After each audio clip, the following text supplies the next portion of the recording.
Taylor is an incredible young woman. She leads a support group for young ALD Carriers. She is a mover and shaker in the field. She is helping to bring about legislation. She helps advocate for running ALD, and she is an incredible young woman. And actually, we're lucky enough to have her because she has been awarded with multiple awards. She was just actually received the Teen Advocate Award, I think, 2 days ago, right? On Wednesday. On Wednesday. So she's just really, you're just an inspiration and an incredible person. Thank you. And so we just have a little bit of a tribute for you and everything that you've done. A tall picture. So I can tell you, I was at that award ceremony. I'm with Medical British, so a sister organization. And that's a really special honor. There are nominations from across the country, and it's a long and, as you know, a well-respected list of people that are nominated. So this, on behalf of the ALD community, but certainly on behalf of the rare disease community, is an awesome honor, and it's my pleasure to have taken a moment and told on you. All right, thank you.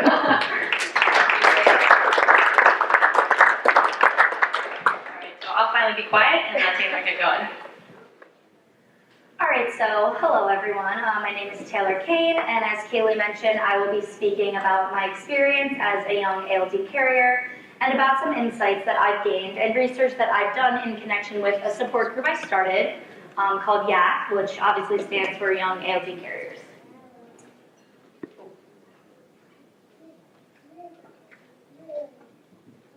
Alright, so first let me tell you a little bit about myself. I'm currently 19 years old and I'm from the state of New Jersey, but I'm a student at the George Washington University in Washington, D.C., studying political communication. My dad was diagnosed with ALD when I was 3 years old, and he passed away when I was 5 and a half. I don't really have a lot of memories of him except for him being bedridden and unable to talk or swallow or understand much of what was going on around him. But before he died, my dad was able to start a foundation called Run for ALD to raise awareness for ALD and money for ALD research. So I've been involved in that organization for many years now, and we've been able to raise close to $250,000, which we donated to the Kennedy Krieger Institute for ALD research. I've also been very involved in the newborn screening effort in my home state of New Jersey and in the effort to get ALD included on the RUSP. So I've known that I was an ALD carrier since my mom explained it to me when I was around 8 or 9 years old. So I don't think she really would have hid it for me, even if she wanted to, since my family was so involved in raising ALD awareness. So I have a number of other family members who are also carriers, including my half-sister and several cousins. So anyway, as I got older, I realized that there was simply not a lot of resources or support out there for young girls or women who, like me, found out they were ALD carriers at a very young age and had to live with that knowledge. So in 2014, I started an online support group called YAC. We talk about various issues, including our concerns about developing physical symptoms, whether physical symptoms we currently have are related to being ALD carriers, the fact that our doctors don't usually know anything about ALD, much less about ALD carriers, concerns we have about dating or telling a partner about our carrier status, issues relating to caring for or grieving for sons, brothers, or fathers with ALD, concerns about having children and the reproductive technologies out there, and whether our insurance will cover us when we want to use these technologies, and if not, whether we'll be able to afford them at all, and the list goes on. So the quote on the screen is how one of the YAC members described feeling as a young ALD carrier, which I thought is pretty representative of how many of us feel. So can everyone read that from the back? Okay, cool. No. No? Does someone say no? Yep. Okay, so the quote says, we occupy a strange liminal space of being a carrier of a debilitating disease and dealing with the possibility of how that may affect our lives without experiencing it just yet. It is a space that needs a lot of attention and support, which one of the YAC members said in a survey that I conducted. All right,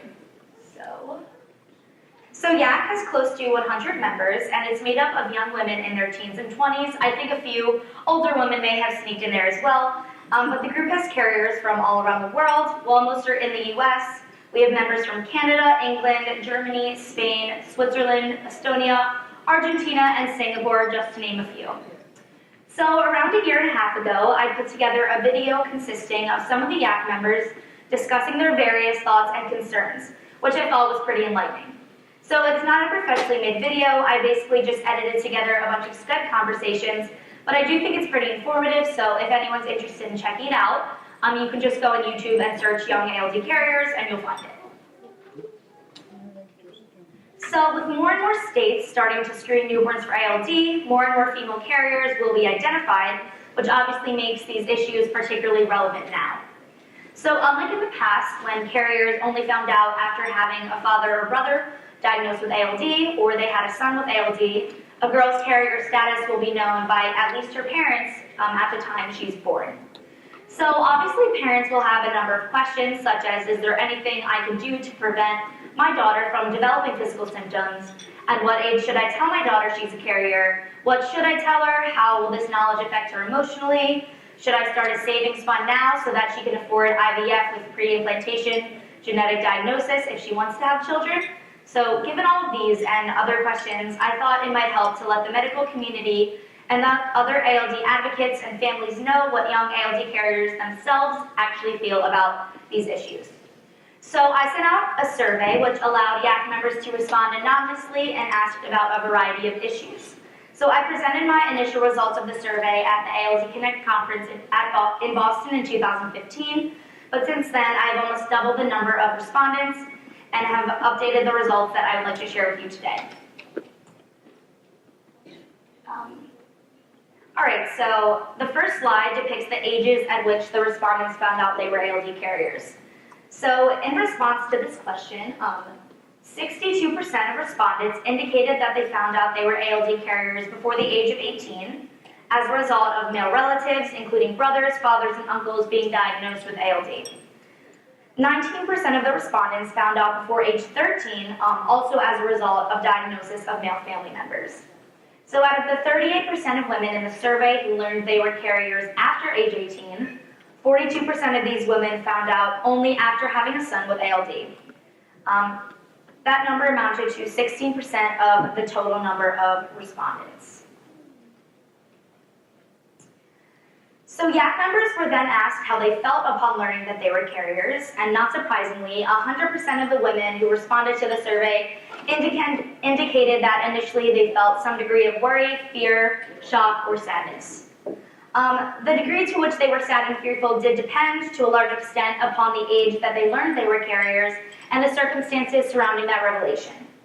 So for the most part, the women who learned they were carriers only after having a son who was diagnosed as having ALD described themselves as being particularly sad, devastated, and guilty, while women who found out at the youngest ages were generally the least sad or worried, most likely because they could not totally comprehend what being a carrier meant and because they thought it would be something that wouldn't affect them for a very long time.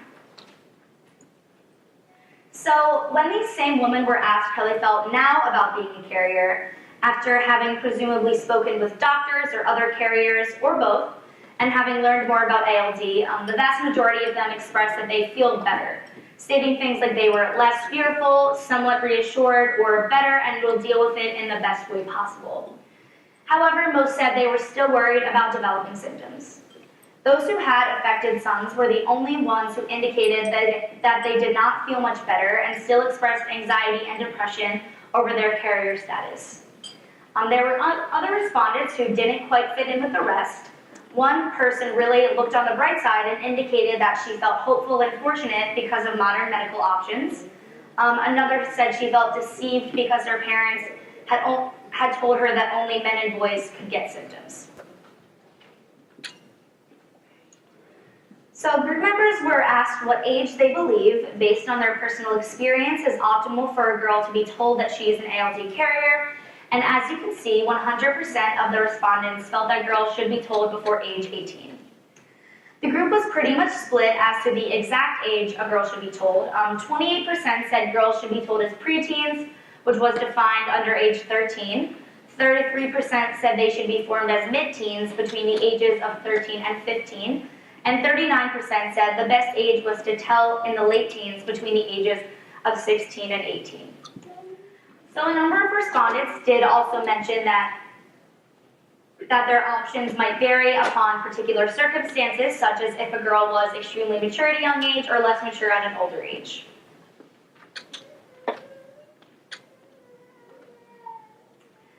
So why did the group members select the ages they did? The slide shows a sampling of the responses. So a carrier who was told at the age of 18, for example, said, "I wish I was told at a younger age, so the experience was normalized and treated less as a revelatory thing which would damage my experience of life."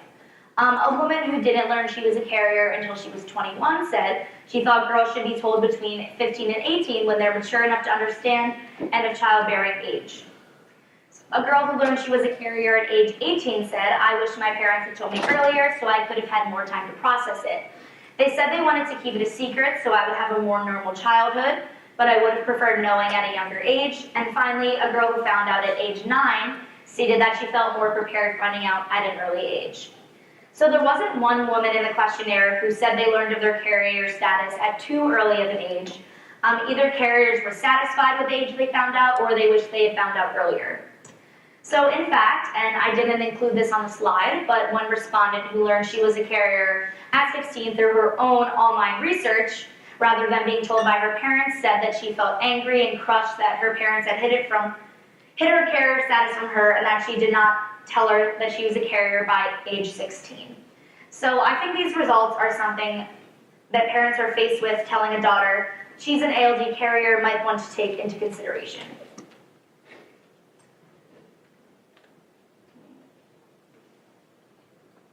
Oh, okay.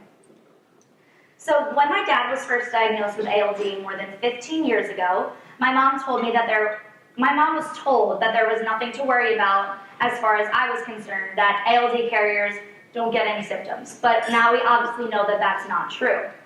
In fact, the last research article I read indicated that more than 85% of female carriers eventually develop symptoms. I know in my family, my dad's sister had severe problems walking, and my dad's mother had some cognitive problems related to ALD. So 100% of carriers, young ALD carriers, admitted to being worried or extremely worried about developing symptoms. So as you can see in the slide, which contains several of the responses that I received, many, like me, have had or have female relatives who have various ALD-related symptoms. So a very big concern among the ACT community is the fact that members do not know whether there is anything they can do now to stop symptoms from developing, or whether there is any research going on concerning the development of symptoms in female carriers. They also don't know for sure whether any symptoms they do have are related to ALD, and their doctors just can't tell them. So when asked whether they believe that they currently have any physical symptoms of ALD, 55% of young ALD carriers, mostly in their teens and 20s, said yes.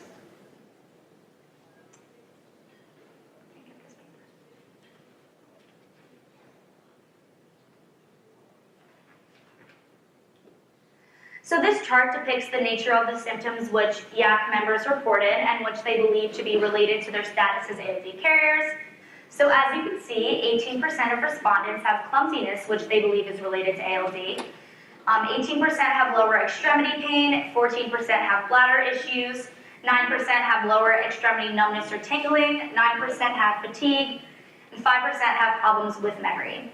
So are these physical symptoms related to ALD? Obviously, we don't really know, but either way, this is a very big area of concern. So, of course, an even bigger issue which concerns young carriers is having children.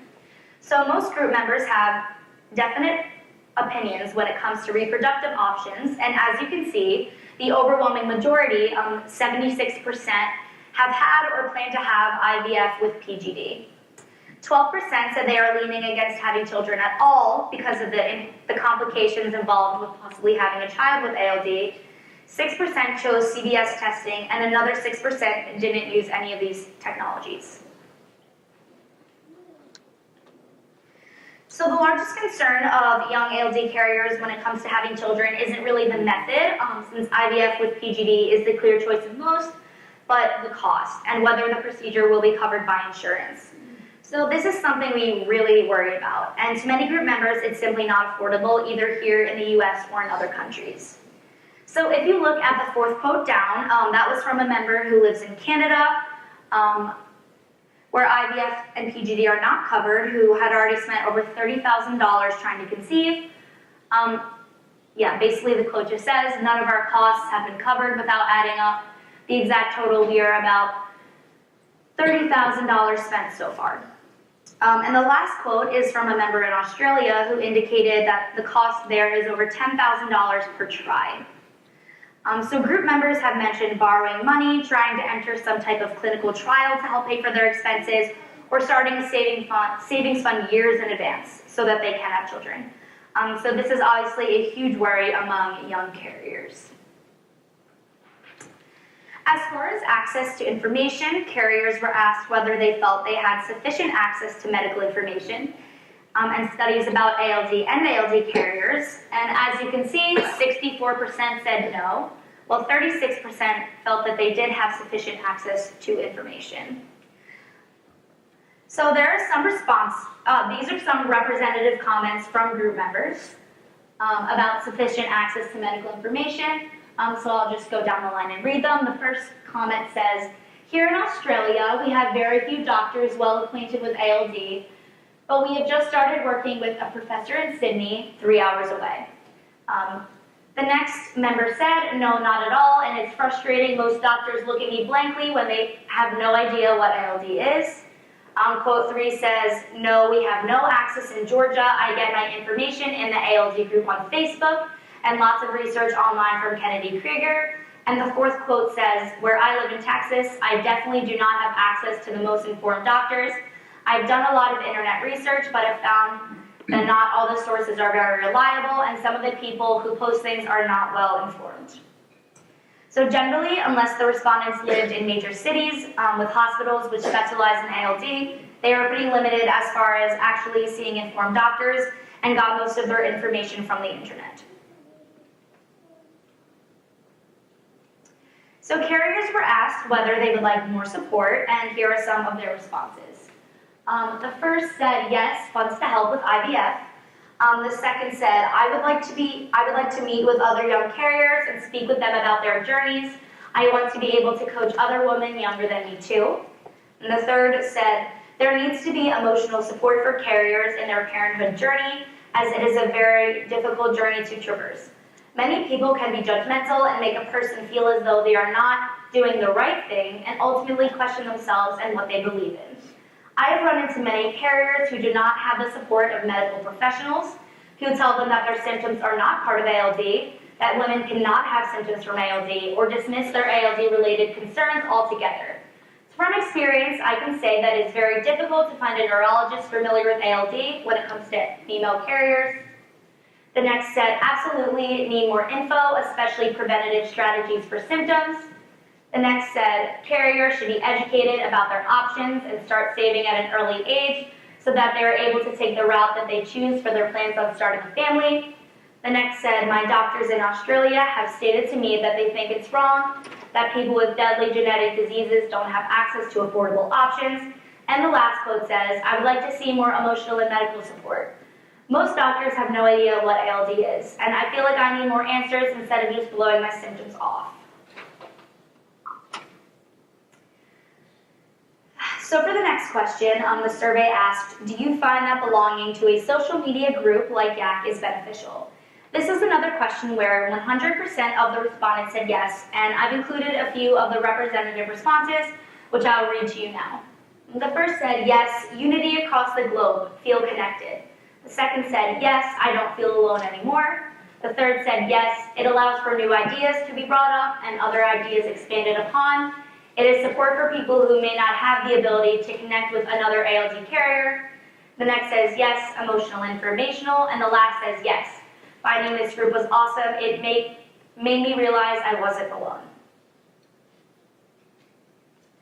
Okay, so in closing, on behalf of myself and other ALD carriers, I'd like to thank you all for being here and listening to our concerns.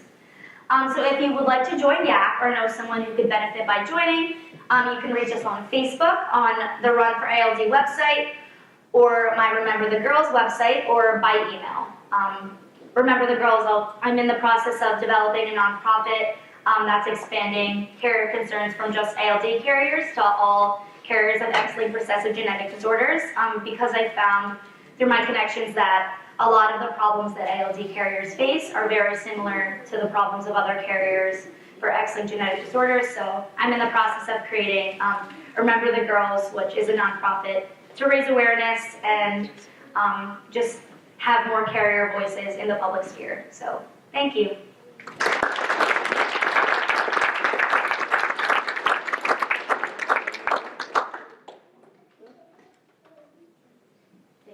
That was Yeah, that was great, and you're doing a lot of really important work, and I think it's really important to remember that, carriers are affected. I think a lot of times we focus on the men and sometimes forget the girls, exactly yeah, like you definitely. said, so. If you look up a recessive disorder, you'll see that it says carriers are asymptomatic, and as we know now, that's obviously not true.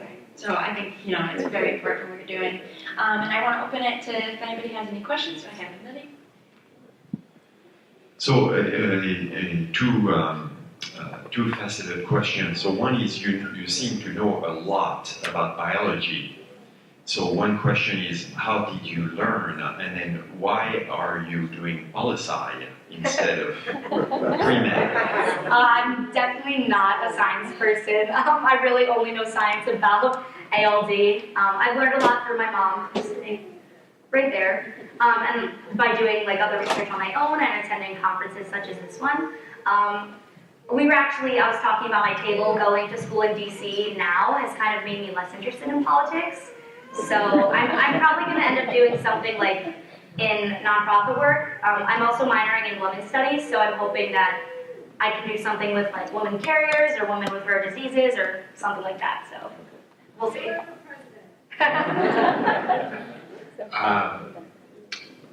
I'm curious how, in your experience and from what you've learned through it, how you deliver the information to a young woman.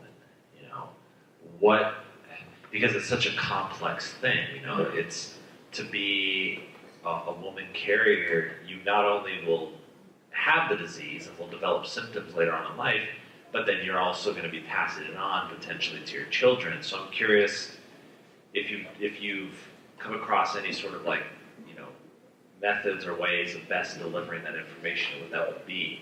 Do you say, daughter, you have a disease, how do you deliver that information? Yeah, so a few moms have contacted me through Facebook or through the Remember the Girls website or Run for ALD website about how to tell their daughters. And first off, I think it's very situational. Like I mentioned, that some respondents indicated that you could tell a girl younger if she was very mature or if she was very open to talking about it. In my situation, ALD was all around me.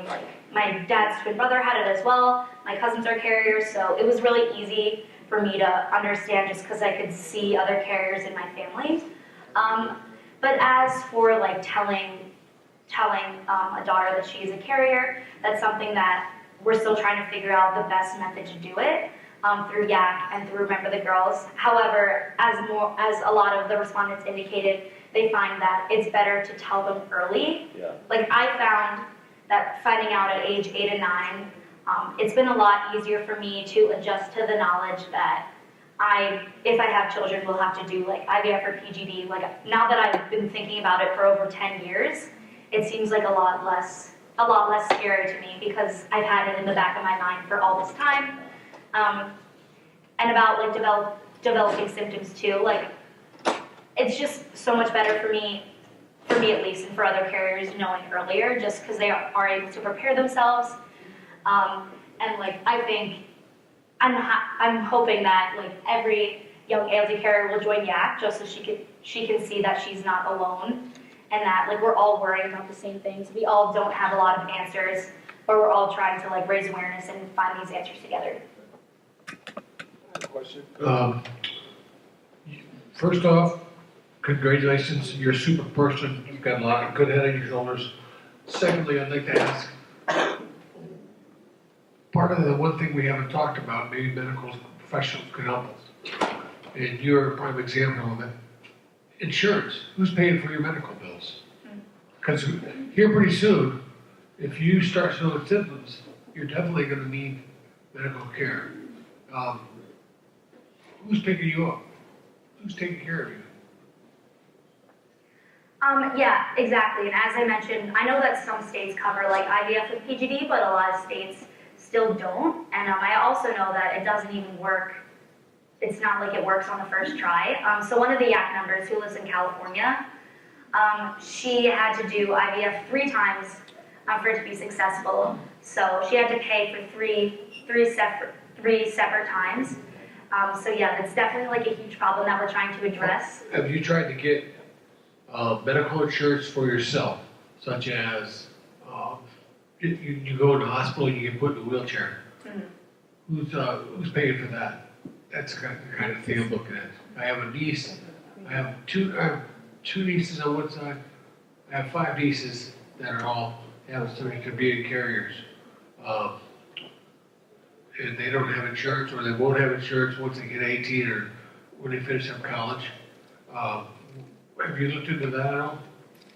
I actually haven't looked into that for myself as much because right now I'm on my mom's insurance. But now that I think of it, that's definitely something that I need to start looking into. And you're healthy right now. Yeah, right. I haven't personally, I don't think I have any symptoms that are currently related to ALD.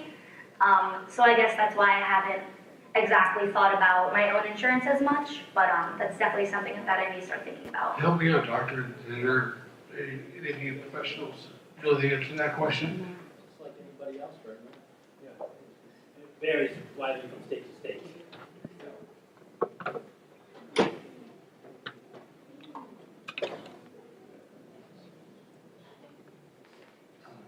I'm Bill, the aerospace guy. I understand IVF, or I know what it means anyway, but I don't know what PGD means. What's that? I'm not sure what the acronym stands for. Do you know? Yeah. Okay, someone else knows. I'm a genetic counselor. Oh, okay, Prenatal awesome. genetics for a long time. So PGD stands for pre-implantation genetic diagnosis. So it's the process you go through IVF, you collect eggs, and you get a sample of sperm. Fertilization takes place in a laboratory. And then you can say you have a number of embryos. They can test those embryos in the very early stages of cell development and determine which embryos carry the gene that you're looking for, and then select an embryo that doesn't carry what whatever change is there, and then use that embryo for that pregnancy for the woman. So it's a part, you have to go through IVF, and then the testing is kind of separate. And then they implant it. Thank you. Okay. Is there someone who's going to give like maybe a 5-minute talk on that in this conference? I think It's not our talk. it's important to remember that the PGD is what you're getting at because it's the genetic part of the disorder. Most of the women, I'm presuming, are fertile, and so the IVF and the struggles with IVF are much lower than someone you might know that's just having trouble getting pregnant and been dealing with that for years and years and years. So that's something you probably need to do a little teaching on as well. So obviously the support group that you created is a wonderful emotional support for women, for young girls. I'm curious, it sounded like a lot of them wanted more emotional support. What does that look like in your mind? What are they wanting? What does that look like? Okay, so one thing that's special about YAC is even though it is a Facebook group, like there's a ton of ALD Carriers Facebook groups, but on YAC, we have conference calls and we're in the process of developing Skype calls, which I think a lot of members said that would be really helpful, being able to see other carriers face to face, rather than just like hearing them over the phone or just seeing their posts on Facebook. As for the support goes in their own personal lives, as I mentioned, a lot of them said doctors in their area have no idea what ALD is, and it's really like discomforting looking up things online but not being able to have solid answers.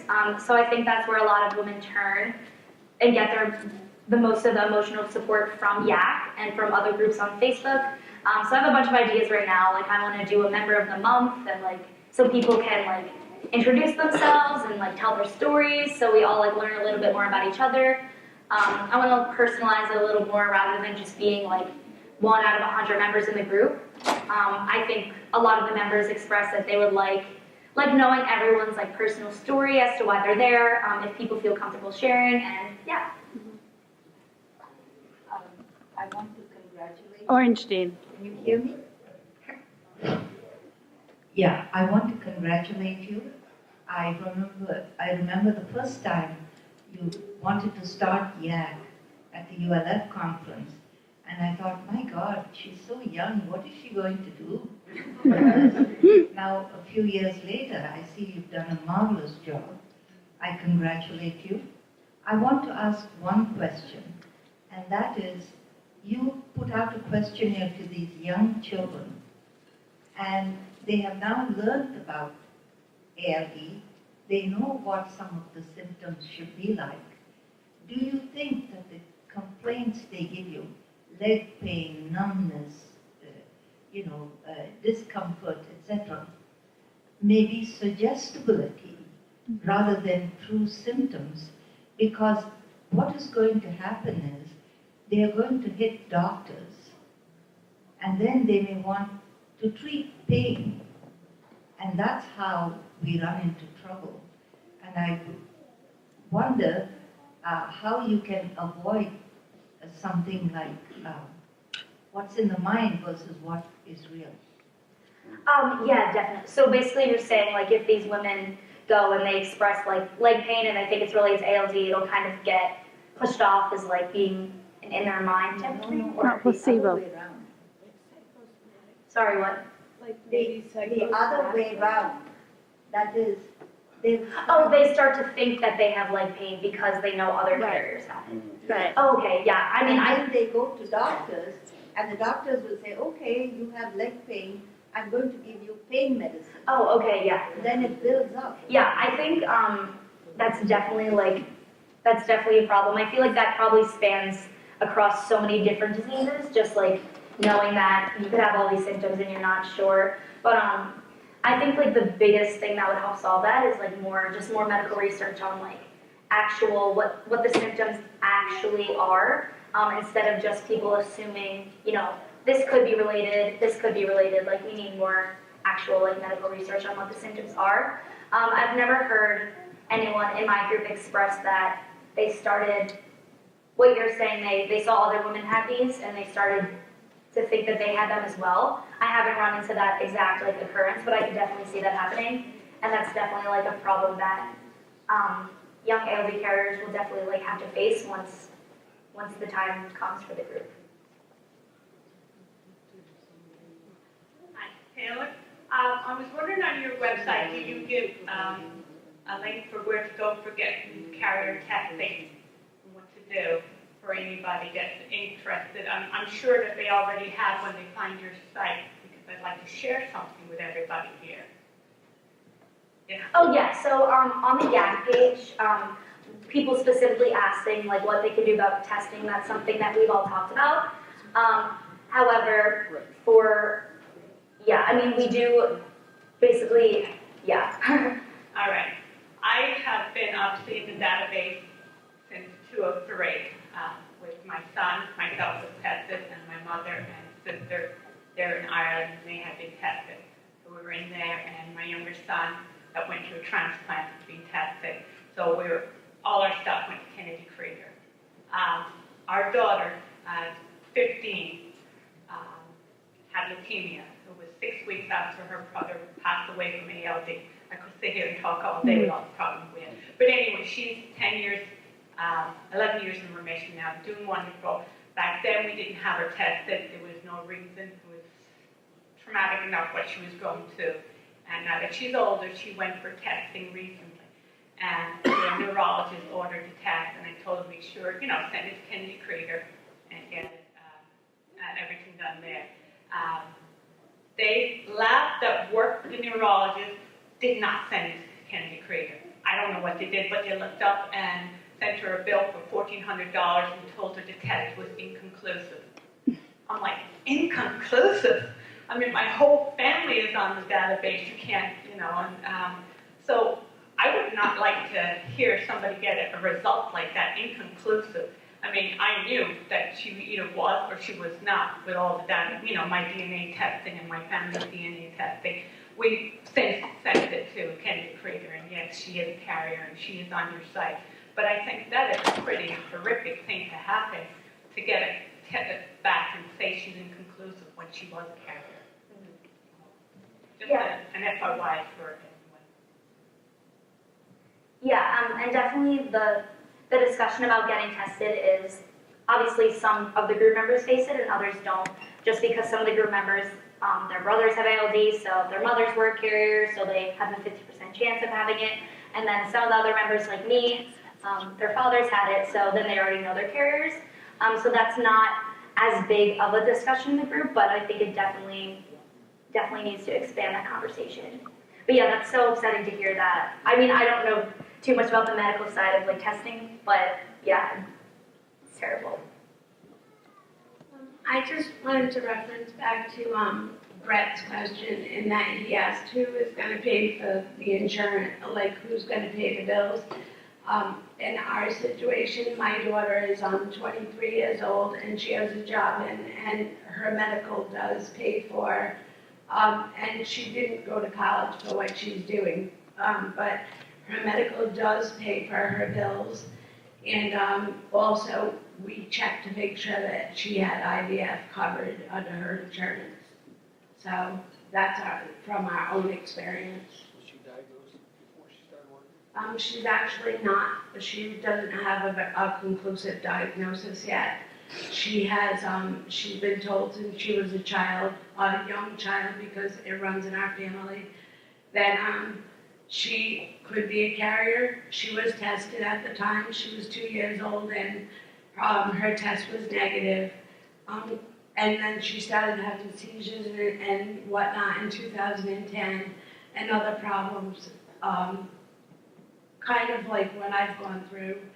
And they told her that there's a good chance that she's a carrier, but she will be gene tested once she's ready to have children, and just so that she can plan on whether or not, if she is definitely a carrier, hopefully she'll be covered under the insurance she has now, and if not, we're going to pay half, and she's going to pay half. So that's just our own. I was just going to mention that if somebody is looking to have carrier testing, a good resource to look for centers near where you live is the National Society of Genetic Counselors, and if you go to their website, you can like put in your zip code, and it'll list centers near you or genetic counselors near you that could help you get the testing. And I think it's always good to go through a genetic center for testing, because then you've got somebody there that can help you to explain results, particularly, I don't know what inconclusive means with DNA testing. I'm not sure. Maybe it wasn't. But anyways, maybe it wasn't DNA based. I'm not sure. You're right.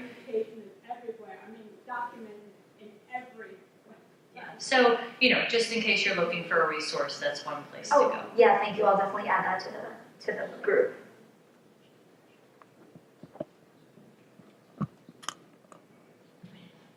So my daughter is watching live, and she messaged me on my iPhone and said, make sure you tell everyone about the medical letter of necessity to insurance companies to cover IVF with PGD. So if I remember right, she's 35 and she has a 4-year-old daughter, and when she decided to have children, she had to get the silo for birth and that piece of the insurance, and the silo for IVF to talk to one another. And in the end, I think she had to get what's called a medical letter of necessity to get insurance to pay for her IVF. Mm-hmm. Am I getting that right, Deb? Mm-hmm. Okay. So she kept getting bills for like $10,000, $15,000, and we would say, don't worry about it. They'll eventually talk to each other and get it straight. And I think from the Kennedy Krieger, I believe it was the Kennedy Krieger folks gave her a medical letter of necessity and insurance covered. Okay, that's good to know. Dean just actually told me that there is a really great video on PGD, so we'll send out a link to that if anyone's interested after the conference. So thank you so much, Taylor. That was truly incredible and really important.